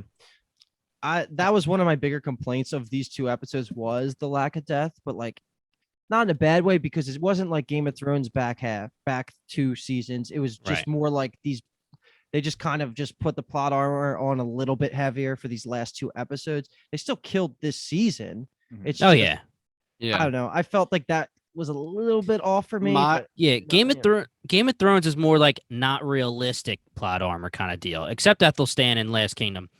Mhm. Game of Thrones was like the Battle of Winterfell. Samwell Tarly's getting toppled by all these whites, and he should have been 100% dead. Aldhelm was the only one who really had that scenario where I'm like, yeah, he probably should have been dead. Everyone else, it was a plot armor where it's just like they were in situations where they were just safe. Uhtred Jr. though falls in the same Aldhelm Yeah, kind of that's thing. true. That's true. Did anybody else think that King Edward and Ethelstan were shown to be like right on the edge of the cliff, like Yes. 10 minutes Yeah, they were trying to too make us early? Anxious, Yes. man. Yeah. Yes. They did that like 4 times when they were on the edge of the cliff, and people kept falling down. So I think Yeah. that was just No, poorly done for me. I agree with that. It was weird editing because it totally like after your first couple of people start falling, it would just the momentum would just take everybody. It wouldn't be like a slow Yeah. trickle. It would just It completely would get collapse. faster as Yeah, there were yeah. less people resisting. And I yeah. did see online people were talking about that as well. So we're not alone here. My only complaint, but it's like a small one. It was just definitely I was These- sitting there like edge of my seat, like when the fuck is Stewart gonna show up? That's because Uhtred sees them getting pushed back, and he's still in Bebbanburg. Yes. And then that's he, what and it then was. he rides out with the boys, which Yep. is fine because even King Constantine, everybody was out of the fortress at this point. That part's fine. He gets out easily with horses and goes right and has this conversation full on with like Stewart, all these Danes. Yeah, And, yep. and not only is does it take time to have that awesome rallying speech he gives, but like then he has to get back to the cliff. Just Yeah. felt like With an it just army. felt like the timing wasn't like edited well there. But I think I we all agree. agree on that. But let's talk about that. Anything else you guys want to bring up for the speech that he gives to Sior? Because that has a huge impact on how he like makes the brokerage deal with This is it. This King is the C. point. Yeah. Yeah. That was 100% the point of this whole show almost. He says, I am Saxon, I am Dane. It's not a situation where, oh, I'll be king because I'm Saxon and Dane. It's I will rally the Saxons and the Danes together. I will show you guys that I will give you somewhere safe to live. Just fight for me and fight for the Saxons, and I will promise that this is going to be good for you guys. And he says it. He says, I'm Saxon, I'm Dane, destiny is all. That's what he says. who gives better speeches than Uhtred? Oh Nobody. my gosh. I Nobody. know. Literally nobody. But that Mhm. just that leads to it, man. That's the turning of the tide because we get the slow motion run of all of the Danes and led by Uhtred just clashing with these boys from the back that's pushing King Edward over the cliff. And, this is just another great battle scene. We have people dying on both sides. We have Stewar's right-hand man get speared right through. So they did give us, that was a good death. I really loved the shot of like Edward and Ethelstan right when the resistance pushing them gets released. They go right into attack mode. It goes from a struggle to like, let's fucking murder some people. And I just loved you were harping on it a couple episodes ago. I'm pointing, it could be any one of you three. Who knows? Who you point at? You guys were harping on what a great warrior Edward is, and 110%. Like, you can fight. I respect that in a king, and he's fucking got it, bro. That shot of him, like, and when you were saying when they finally get the push back and he's slow motion screaming, I was like, fucking ready to run through a fucking wall. I was like, let's fucking go. I'm fucking hyped. Dude, and he Citric says had some great he says moves, too. Odin favors us, which is awesome whenever you invoke Odin's name. Yeah. Odin favors us. Citric had a nice spinning fucking axe kill. It was so there were some great shots of our boys getting some kill counts in. But this is the moment where I was quite literally this is it. I was just like, please live, please live. Every flash, I was like, oh my god, there's Citric. Please get away from him. Finn, and oh my god, no. And I was just so worried at every single shot. I thought Finnan was 100% dead when he goes to save Edward. When Edward hits the ground and he's saying, King, King, King, I thought he was going to take a sword for him right there. I thought that was game over. I couldn't believe it actually happened. Yeah. Thank the freaking Thank Lord. Odin, man. And then this is where Constantine's kind of realizing that he's losing the battle, and he orders some of his men to start burning the fortress. Yep. Yeah. And then Whitgar retreats back to hold it down in the fortress. Which I like this move by King Constantine as well. It's like, okay, if we're going to fucking lose, we might as well not give them a highly defendable fortress that they could eventually use against us. Let's just take it out with us as we go. So I thought that was a really good move on his part. I mean, I don't know. Whitgar wouldn't have been able to do anything about the burning, but luckily Uhtred, as the battle's winding down, Uhtred does see him run back and chases towards him. And at the same time, Ethelhelm knows that this is lost, so he's gearing up with Aelswith to get the fuck out of there. And like, this is just like pushing for the final cleanup of the whole series, I should say. Yeah. And Ethelstan follows Uhtred when he sees that he's going alone. And then the oil comes back into play again real hard, because that's what actually helps make it like explode a little bit, right? Yeah, I believe so. That's what really gets it going. It catches the oil on the ramparts. So let's talk about Uhtred 3v1ing, huh? No, he's not messing around. When he has when he has his eyes on someone, doesn't matter. Doesn't matter who's coming for him. Yeah, I was not worried in the slightest. I knew it was exactly how I thought it was going to play out. He was going to kill the nobody first, then kill Whitgar's boy, and then finally get Whitgar. So what's the order of events here? Because that fight happens, but then how does Ethelstan miss that? Because Ethelstan, Ethelstan's Uhtred, behind him. Yeah, Uhtred and Whitgar. Uhtred chases after Whitgar. Ethelstan arrives in the ramparts, but then sees a shadow somewhere that Uhtred didn't go, and then follows that shadow, and it turns out to be Ethelhelm. Someone take me through this is Ethelhelm's final scene. Someone take me through this. Dude, this is poetic. I loved incredible. this scene. Yeah, this was such good justice here. And the perfect person to take us through it, Ethelstan, someone who always takes the moral high ground, raised by our boy Uhtred, and he's just like, come on, bro, tell him. What's the worst thing you did, Ethelhelm? You tell Aelswith right now what you did.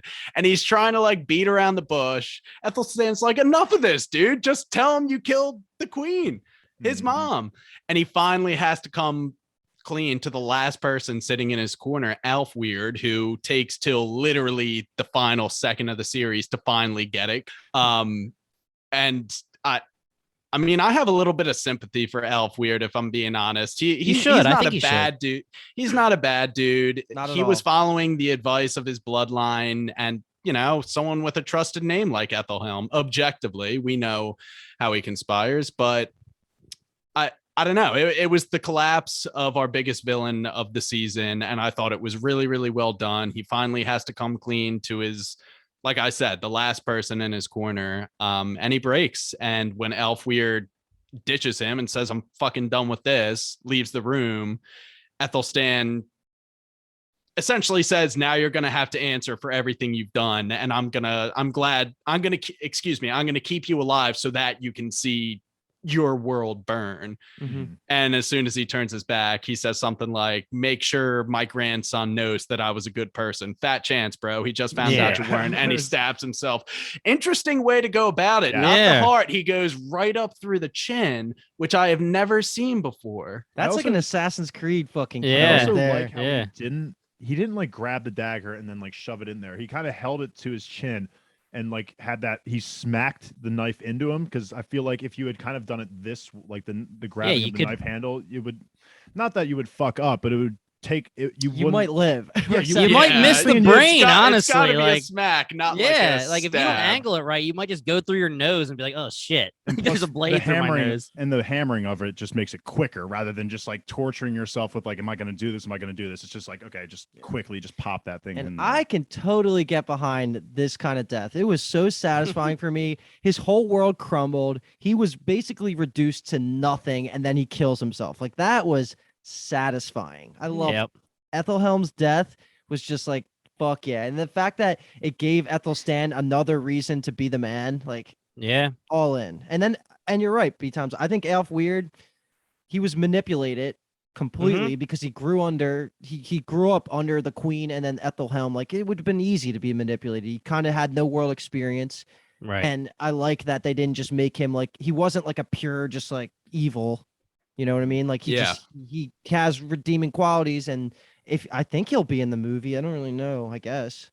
Yeah, it was perfect that Ethelstan was the one to walk in, and I had one of those situations where I'm watching and he walks in and Ethelhelm turns around, and I was just like, top moment in the whole season, whole series. I mean, top moment in TV for me, almost. Just like the poeticness of the fact that it's Ethelstan walking in on Ethelhelm and the relationship that he doesn't even really know fully what the relationship was, and the hatred that Ethelhelm had for Ethelstan, and how he was trying to thwart him since he was born, pretty much, or since he found out he was alive. Perfect. So that should essentially wrap us up for the Ethelhelm stuff. Signed, sealed, delivered. Uhtred time. Whitgar versus Uhtred time, and it's not really too much of a fight. I mean, Uhtred just chases him down and fucking lets him have it. It was good to see Uhtred's full rage come out, because that was just, like. And I love that he throws away the line that Whitgar tries to scare him with right towards the end of his death. He's like, oh, you're going to continue the curse of like, your children are going to come kill you for Bebbanburg because that's what I did to my father to yours. Like, it's just a curse. And Uhtred's like, that's not destiny, and he just flips him over the fucking balcony. And he tried to say that it was destiny, and Uhtred said, nah, that ain't. Uhtred knows what destiny is, and that is not destiny. We already know that his relationship with Stiorra, and well, at least I'm assuming, even watching this, I'm like, okay, his relationship with Stiorra is probably fixed after this. Young Uhtred obviously doesn't hate him, and then we have the third child, who I would hope holds no resentment towards Uhtred for what he's done. So, bro, I was like, he's gonna be like, dude. Yeah, exactly. Yeah. He's gonna be very appreciative. Yeah, so I love that Uhtred, just because at first when he said it, I was like, come on, this can't be the destiny of Bebbanburg. And Uhtred's like, yeah, right. This ain't it. Yeah, and he flips him over. Loved it. I did like how the original fight, where he throws his men at him first, he says, I'm not gonna fight you with swords. You're better than me. So he is a smart dude. Like, he knows what the deal is. He knows Uhtred's a beast. He's going to throw 3 guys at him. And I was actually surprised that we didn't get any scenes of him trying to, when he ran away, be high up and crossbow him or something while he's running around or looking for him, because I thought that might have been poetic based on how he was introduced. That would have been so fucking Jon Snow Ramsay, right? Like, he runs in, Ramsay doesn't want to fight him, so he tries to shoot him with the crossbow, and then just gets fucked. Yeah. But that throws him over the balcony, boom, say, right man, through. Like, that leads to like one of the most, I want to use the word because this is Christianity, like biblical scenes of this whole show, because like after Uhtred kills Whitgar, he walks out into the middle of the courtyard, and sees everything's burning, and he just is basically going to give up. And thankfully, Mhm. Ethelstan's there to try and bring him back. But Uhtred just says, like, my destiny is to die here. If this burns down, I'm staying.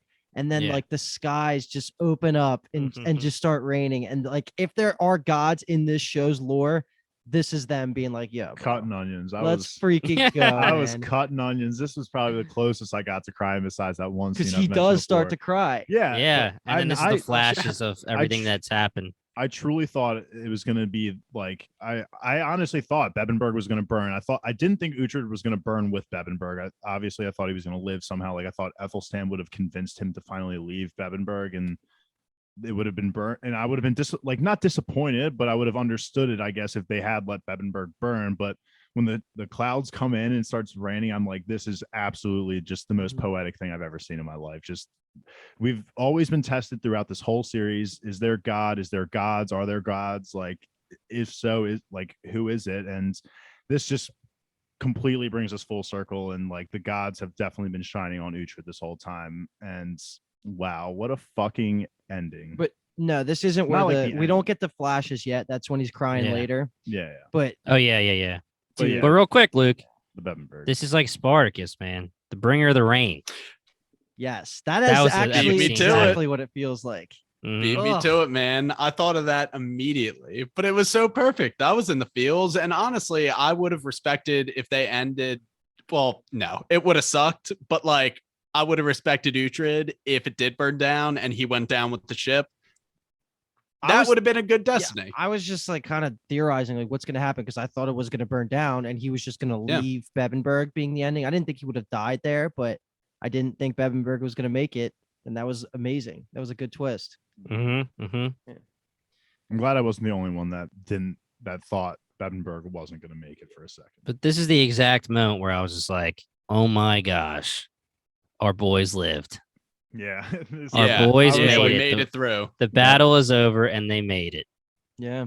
And then all that's left is the cleanup and then the epilogue. I mean, by epilogue, I mean the final speech, but it kind of steps away many times, skip of like a couple hours. I don't know. They clean up the whole battle after Bebbanburg gets saved by the rain.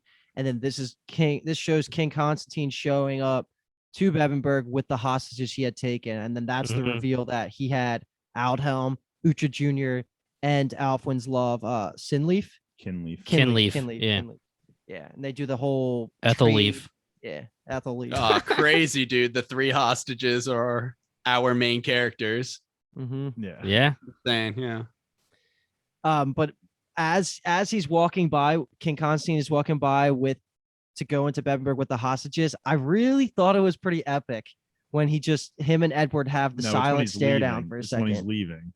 He already has given the slaves and then he leaves, right? And then Yeah, Yeah, it's Edward's outside. walking Oh, yeah, in. you're right. Yeah, sorry, He's sorry. going Still, down the yeah. path. Absolutely fucking epic scene. The That was slow epic. motion and like Yeah. I just feel like to me in that moment I was like thinking of lines that Edward in his head was thinking. And I was like, that's a man that he probably wants to become, honestly. I was thinking there's got to be some form of respect from Edward to Constantine, because Constantine not only is a badass warrior, so strategic, he obviously outwitted Edward in this battle. It was just a coincidence that Stewart was there to help save the day, but he had definitely had Edward outwitted the whole way through. And I think Edward in that shot was thinking like, this guy is a king amongst kings. To me, at least, that's what I was thinking.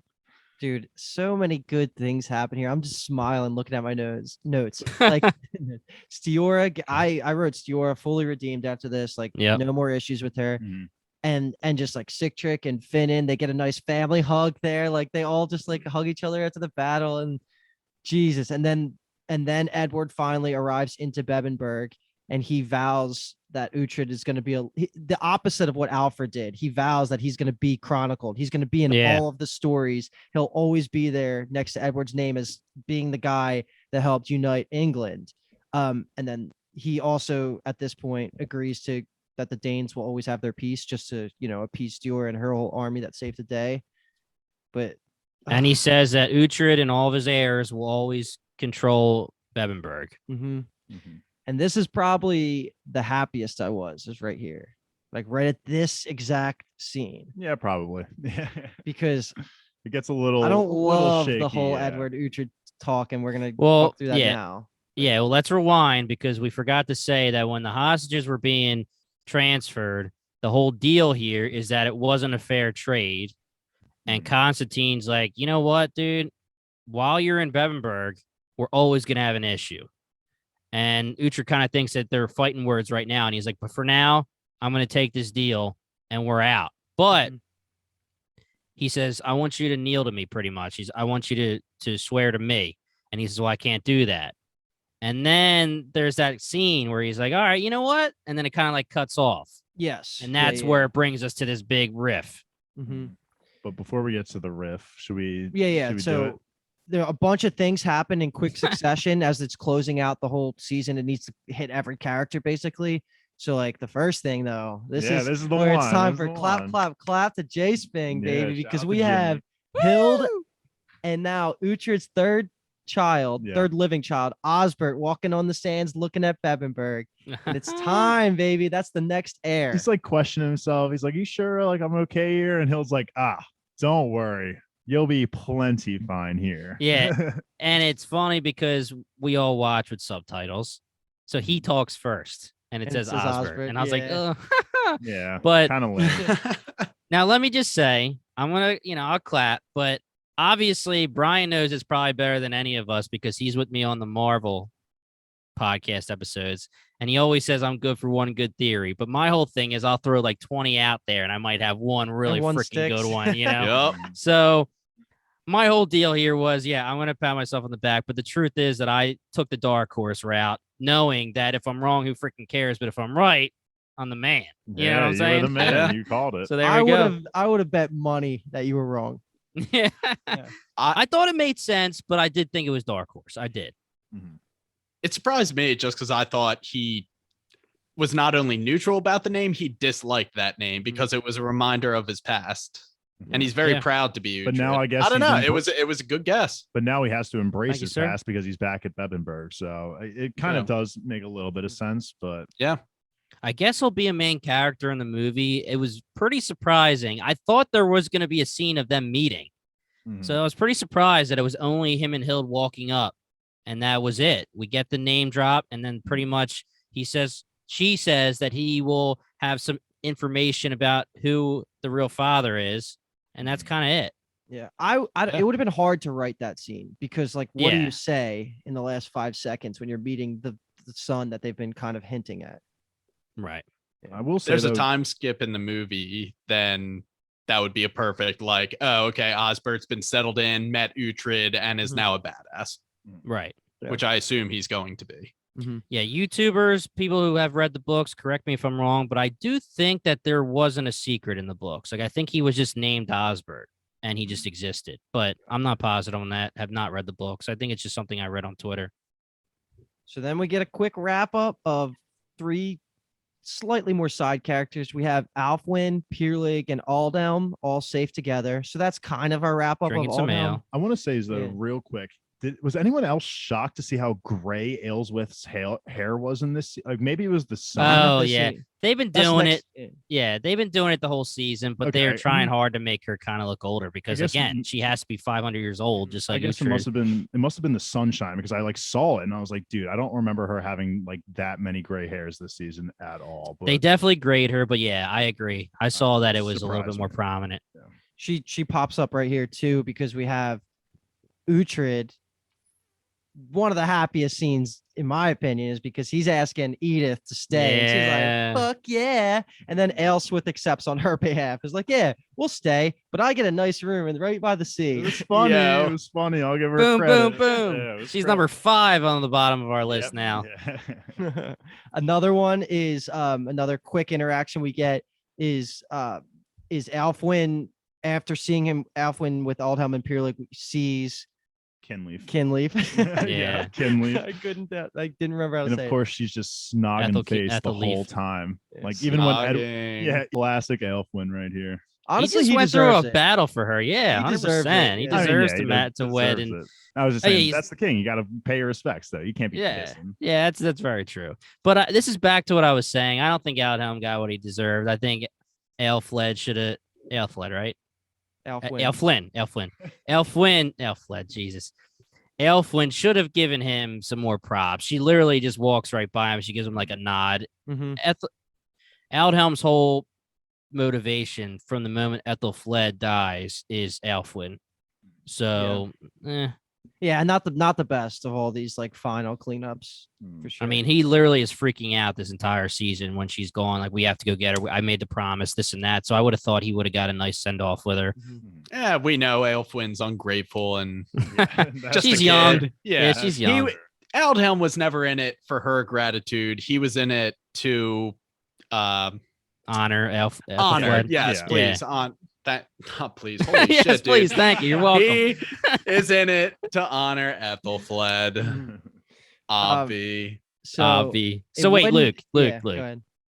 Edith and Uhtred, are they going to be a thing in the movie? Honestly, that thought crossed my mind. It really, really did, and I would love that, a little time skip, and then they're together, because Why not? how could you not? She's easily the hottest girl in Bebbanburg, right? If you're not going to let Hild and Uhtred be together, Yeah. which now that we've watched everything, I did dive into some stuff, and that's how I knew that Osbert, or at least I think I knew Osbert wasn't really a secret, and he was just named Osbert.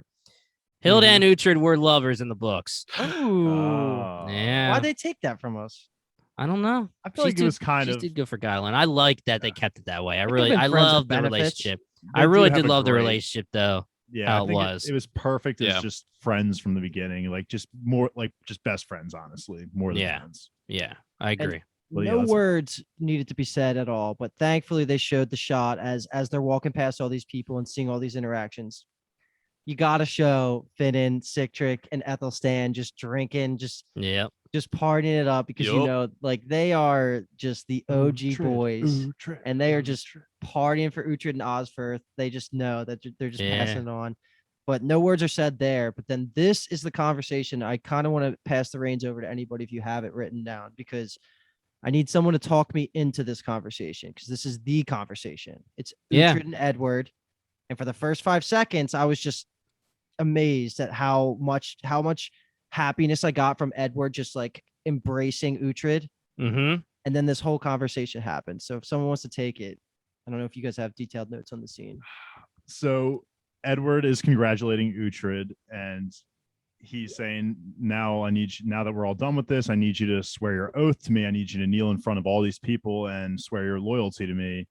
And Uhtred says he can't do that. And he's literally just saying it like Edward offhand. rescinds the embrace. Yeah, like he Edward rescinds is the literally embrace. saying it offhand. He's just like thinking it's a Done deal. done deal, definitely happening, no matter what. He tells him that he's not going to cede these lands to Edward and Wessex. Rather, he's going to be a neutral party and be able to be the peacemaker or peacekeeper between both the Scots and the Kingdom of Wessex, which Edward obviously is not a big fan on, because Uhtred's been with him by his side through thick and thin. And I think Uhtred never promised to kneel to him, right? Or did he? Like, I did thought he- it was pretty heavily No, but implied. I mean, the thing was that Edward just thought, because he's, I don't want to say arrogant, but because he's the king, he just thought, I will give it to you, and that means you will kneel to me. Yeah, and Edward's saying that the people here are Saxon, and Uhtred's like, nah, bro, they're Saxon and Dane. Like, these are going to be, like, we're going to be our own little land and just be just a neutral party. We will recognize you, will pay homage to you as our overlord, and like everything you've done for us, as we'll respect you on that. But when it comes to like call to like battle, we're not going to be there for you unless, you know, it is an interest in us, I guess. So Yeah, he pretty much says that he 100% believes that Alfred's vision of England will occur. But he says, you are not the king to do it. You're not the king to have Saxons and Danes come together.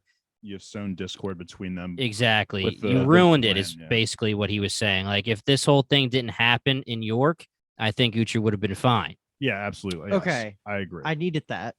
Because the whole deal is that Uhtred knows that from this moment on, no Dane will really trust Edward after what happened with Sigtrygg.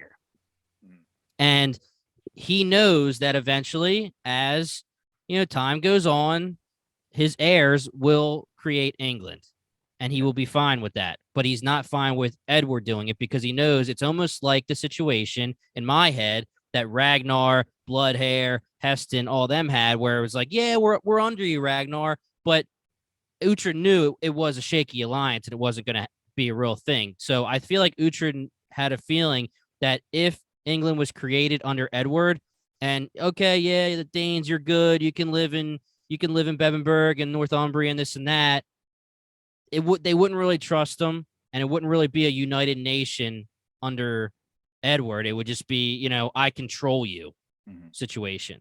Okay. I like, as the scene was going on, this is why I was saying earlier that was the happiest I was because this scene made me a little like unhappy, not because of the writing or it didn't make sense. I just didn't want it to go this way. But my two caveats for it were like, one, the movie has to have something, right? Like leaving this completion of England for the movie makes total sense. So that's like a reason that I'll totally forgive Uhtred for doing this to Edward, because I just felt like it would have been so fucking done and everybody's happy if he just gives it to Edward. Uhtred runs Bebbanburg like his destiny. So if the reason was for the movie and drama, that's totally fine. Or if it's like historically accurate. I know nothing about the history of England, but if it goes in a somewhat similar way and the writers had to like play within those lines, that makes a ton of sense to me. But you are convincing me a little bit. Like the whole York Sigtrigger thing definitely would be a problem. So I'm not like saying that I didn't like it at all, because it all made sense and I loved it. But that wasn't my favorite thing that happened in this. So when you say it wasn't your favorite thing, do you think Uhtred is at fault for not just kind of going along with the unspoken agreement? Like, why not? Like, it seems like it's not like Edward's ever going to ask anything unreasonable of him, and it's just like a happy ending for everybody. I don't think we can assume that he wouldn't ask anything unreasonable. He has that. Him and his father have many times asked unreasonable things of Uhtred, which he has paid for in full. I think his reasoning to say, look, you sowed discord between the Saxons and the Danes. You cannot be the guy to be the figurehead and the uniter of the two, because it just wouldn't be truthful. It wouldn't be realistic. And I mean, I can get behind that though. It's almost like Uhtred is saying, you're not making Saxons and Danes want to come together. What you're doing is almost making them come together under duress, meaning, whether it's the Dane side of things, he knows that the Danes, Stuart wouldn't be cool. She wouldn't be happy, and all of her followers would not be happy if Uhtred right then was like, all right, I'm kneeling. He would be an occupier of Northumbria more than like their accepted ruler. And Uhtred saw that. And, I like that he gave him the caveat. England's going to happen someday. You're on the right path. You did a great job paving the way. You're just not the guy. So question, if you knew for a fact that there was no movie and this was it, would you feel any different at all? Or would you just feel totally the same? I think I would feel the same. I'd feel the same. I'm ready to get into this a little bit and almost not argue, but I just want to hear what your guys' thoughts on this are, because I actually am taking it in a way where I thought Uhtred definitely made the right decision, because as much as we've seen Edward being good and doing the right thing, we've also seen his arrogance. And you see how pissed he gets and the face he makes when Uhtred says, I am not going to give you Bebbanburg or Northumbria or whatever it is. I am going to be the peacemaker, the peacekeeper. You see Edward get mad, and it's almost like he just assumes, Edward didn't win this. Uhtred and Stiora won this, okay? Edward had a part in it, obviously, but he made the deal with Constantine, and he agrees that Alfred's vision should happen, but it just can't happen with Edward. And I do think that Edward has faults in that way, that I agree with Uhtred. And I don't know, based on history either, how this movie can happen, but it almost seemed to me that literally this movie is going to be Uhtred versus Edward. But how do you make Edward the bad guy? I think Edward is going to be the bad guy. If you make England happen, doesn't that mean Edward wins? So what, the bad guy wins? Like, I don't know how this has to work. No, I think it could be setting up for Aethelstan to eventually be like as important as I kind of theorized at the beginning of the season. I think he could be the great uniter, because it's still Edward's kid. Right. So you think that by the time the movie's over, Edward's dead, or it's a time jump and it's an heir that makes England. I haven't put too much thought into it, but like, as I'm theorizing, I think Aethelstan has a very pivotal spot to play, and I think that could be part of it. And like the more I'm thinking about it, like I don't want Edward to be a villain. I love Edward and I love his flaws. I think he's a great character for this show. But like it's kind of gearing up to that. I really would rather I don't know. Yeah. His response to Uhtred saying no, in my head, I was like, villain. He's the bad guy from the next movie. That was just how it went through my head. But you just changed my mind there by saying like England needs to be a thing. Exactly. Well, so my thing would be that in the start of the movie, maybe Edward's the bad guy going after Uhtred, or there's some kind of strife because he's trying to make England. And then somehow throughout the movie, maybe the time jump does happen, and we do have Ethelstan or whoever the heir is, and Uhtred's heir. Maybe it's Osbert and Ethelstan or something. Reunite England and create England. I don't know, and we don't need to talk about that until the movie comes out. But I took it like Edward was going to be the bad guy when we see him next. Could be, man. I don't want it though. I don't want it either. I do like Edward a lot, but I just do think that he did have those flaws where he just, again, assumed like, oh yeah, we're going to party. And by the way, do the kneel for me, bro. Do that kneel. And then as soon as he said no, there goes like the brows and he's squeezing the chair again, even though there's no chair, but I love that scene. But you know what I mean? Like nobody sits in the throne anger, like Edward. Yeah, he has the anger, for sure. The temper when he doesn't get his way. Yeah. But I don't want to like rush us through here, but there is a scene that he gets as Uhtred is giving his like final send off of that whole speech, where it kind of tamed it a little bit because it seemed like he found some sort of happiness and peace with his wife and the new baby that's born, right? Because you see that like as it's glossing through each of the different characters. But there was a shot of him being a little angry before that shot, so well, that's true too. But I don't know. I got the implications. I was completely wrong about the Lady of Kent. Yeah, she was never there's bad. still room. Maybe There's still room for the movie. Nah, for her she's to be good, evil, dude. but She's I think, good. Yeah, she's confirmed. But let me take us through this end, and then we could talk about whatever else, like continue this, and then we can get out of here. But yeah, because that is what happens here after the whole conversation with Edward, and he's a little pissed. We have Uhtred for the final time on the ramparts, looking out at the ocean, out in Bebbanburg, and it's just this cry is just. It's so freaking good because the music kicks into epic mode. We get all the different flashes of every single season, all the ups and downs with every character. We're looking at Brita. We're looking at Alfred. We get Ethelfled for a little bit. I thought they were going to leave her out because they bring her in pretty late. And I was like, yo, they got to show her. Dude, we see Uhtred, father of Uhtred. Oh my God. We see everybody, and it's amazing. We see Ethelstan get the better of Uhtred in a sword fight. That was interesting. I wrote that note down too. And I believe when they enter the montage, it's Bianca baptizing him, and then when they close it out, he releases him from the water. Oh, yeah, it's so perfect. And how else did they end it? But I am Uhtred, son of Uhtred. Destiny is all. It is, man. It is. Yeah. There's nothing else you can say. It is. Me up, dude. It was so good. So good. Just genuine tears flowing down his face, and it just zooms out on Bebbanburg, where it all started and ended. This show, like, I don't know how you can watch the show and not love it. Yeah. How funny was it that we did Pitchtown, and Pitchtown 5 seasons ago? Well, I think we'll get Bebbanburg back, maybe season 1. Yeah. Damn, hilarious. This show, man, it was too good, and I am happy we're getting more material. We're gonna get the movie, but like it was so fucking good. I have nothing else to say. Like, I'm just floored by how much I love the show. I didn't think there was a chance, but top 5 is just solidified. Like, I'll always look back on this show. It's just like, damn, like it's one of my favorites ever. Some of the best acting, some of the best choreography, story. You just character memorable memorable moments, memorable characters. It really had a little bit of everything, and it did it all without having to lean on magic. Yes. Yeah. Yeah, we did see Isolde too, didn't we?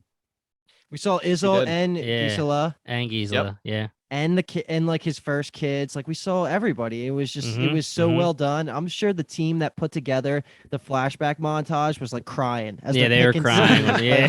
Like, we got to put this in, no that in, put Alfred in. Yeah, so good, man.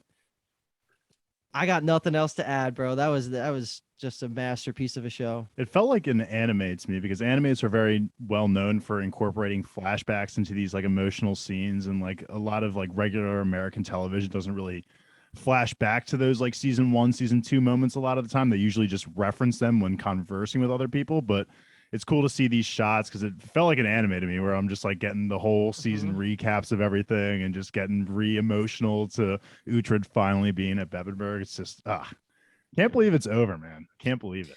Well, not over yet, but we're getting there for the show part at least. It's a shame we didn't get to do the podcast season by season as it was coming out, but we gladly got the last season, and we will do the movie, of course.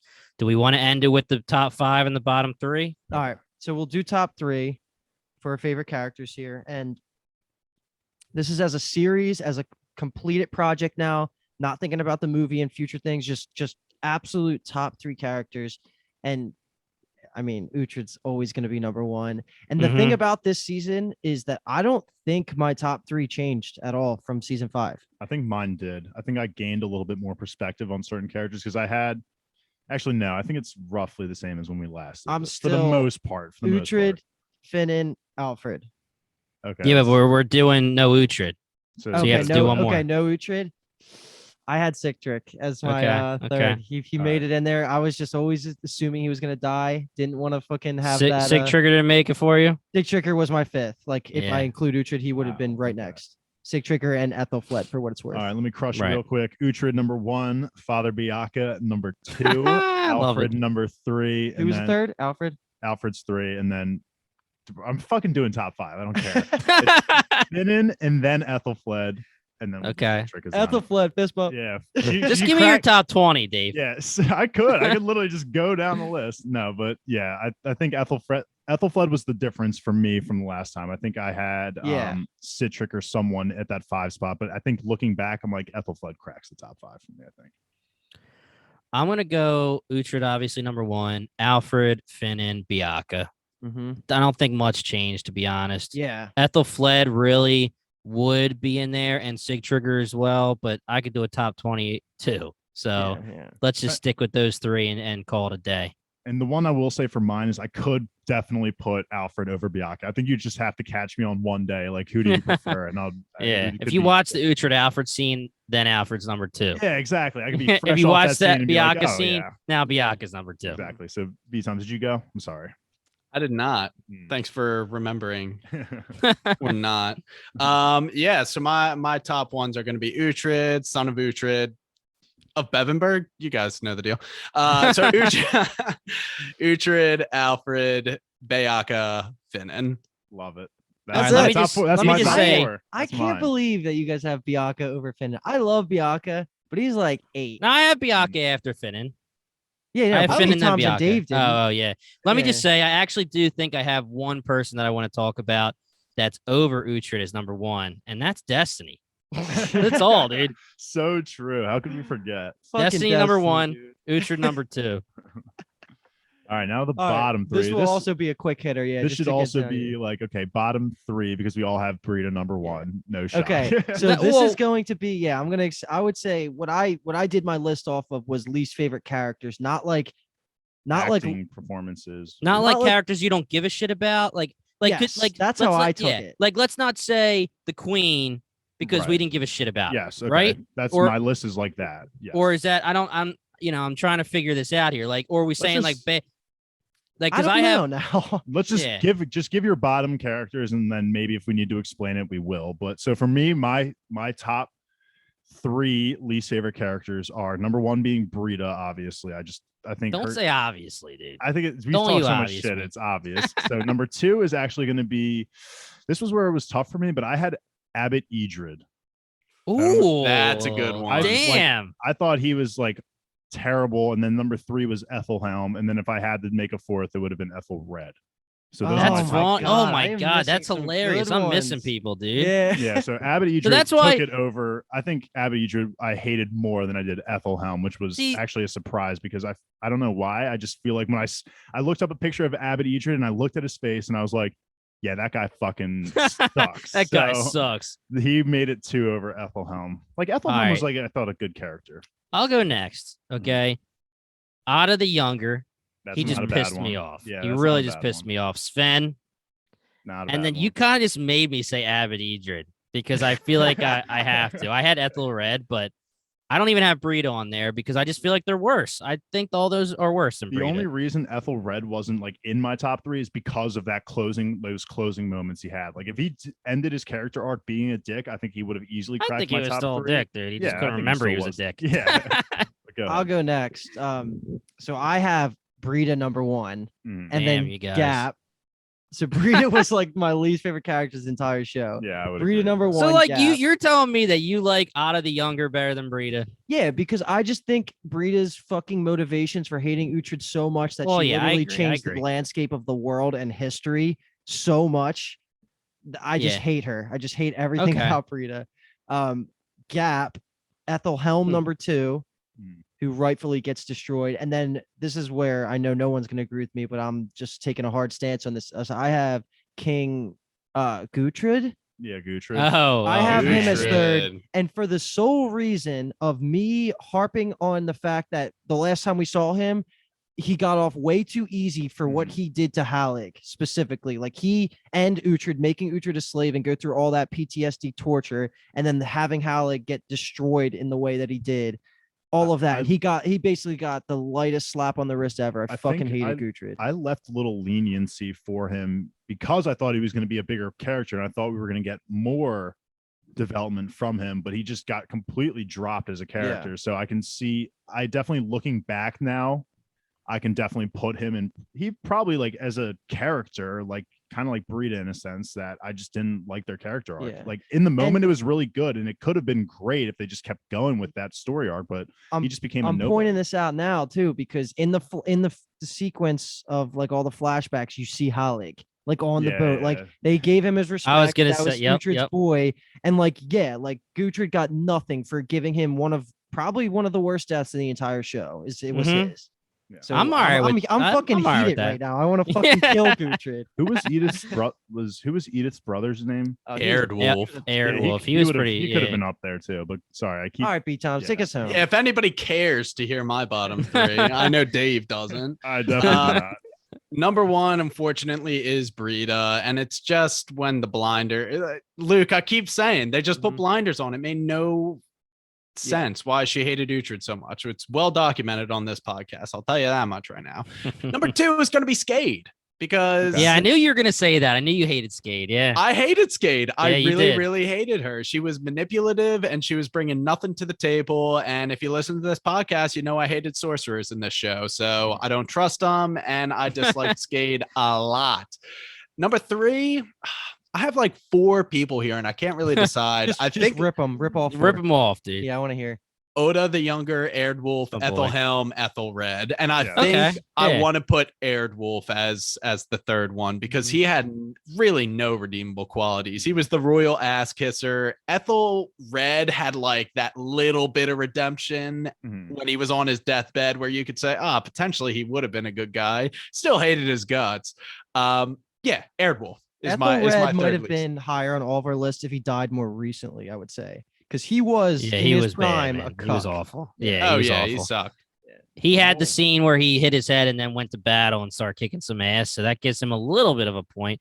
I'm happy to hear Aelswith isn't on any of your guys' lists. It wasn't even a top Before 7. we started talking, I had Aelswith and Stiora kind of close to the bottom, but She didn't deserve. Stiora still Stiora after redeemed her herself. comeback? nah, she redeemed herself. That's what I Yeah. said. Both She of like them didn't deserve to be it. Like they could, if the episode played it out negatively Listen. for them, like it could have easily been them in my top 3. If yeah. she didn't have season 5, Aelswith would probably be 1 or 2 Yes. for Yes. me. Yes, Yeah. absolutely. Yep. And I think she played her part perfectly. I mean, she was supposed to be hated, like the hater of Uhtred, like the most anti-Uhtred person, to become the most like swaying vote for someone to become like, okay, Uhtred's the man now. Yeah. All Fucking right. cut That it, it? boys. That is a Yeah, that's goddamn it. wrap. Oh no, Bad it's our stuff. last one. All right, guys. Last podcast episode ever for the Last Kingdom until Destiny brings us back for the movie, because it's all. If you like what you heard, check us out at BingetownTV.com. Subscribe to our podcast on any of your favorite podcast apps. Subscribe to us on YouTube. Every single new subscriber, we really, really appreciate it. If you want to support the pod, we do have a Patreon now. Brian has a sweet-ass Bingetown TV cup right now over there. But $5 a month, you get all of our exclusive podcast episodes, exclusive interviews with the stars from some of your favorite shows, video uncut.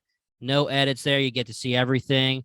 You can find all of our prior episodes for The Last Kingdom on whatever podcast app you're listening to us on now, our YouTube channel, or again at BingetownTV.com. We have plenty of shows that we're going to be covering up. We have a lot of shows in our archive, guys. Check us out there, Bingetown TV, or you could just search the show that you like on BingetownTV.com or your podcast app. Coming up, we're definitely covering Peaky Blinders. We're definitely covering The Boys, potentially Moon Knight, Stranger Things in the Wild. So if you want to be updated on all of our upcoming shows, hit that subscribe button on the podcast app or your YouTube. Guys, this was amazing. We do want to thank the Facebook Last Kingdom groups, the Reddit, everyone who hit us up on Twitter at Bingetown TV. We've had so much fun talking theories. We have so much fun interacting with all of you guys. Keep hitting us up, Twitter, email, Instagram, whatever it is. Once again, we are Bingetown TV. Destiny is all. And thank you so much for listening.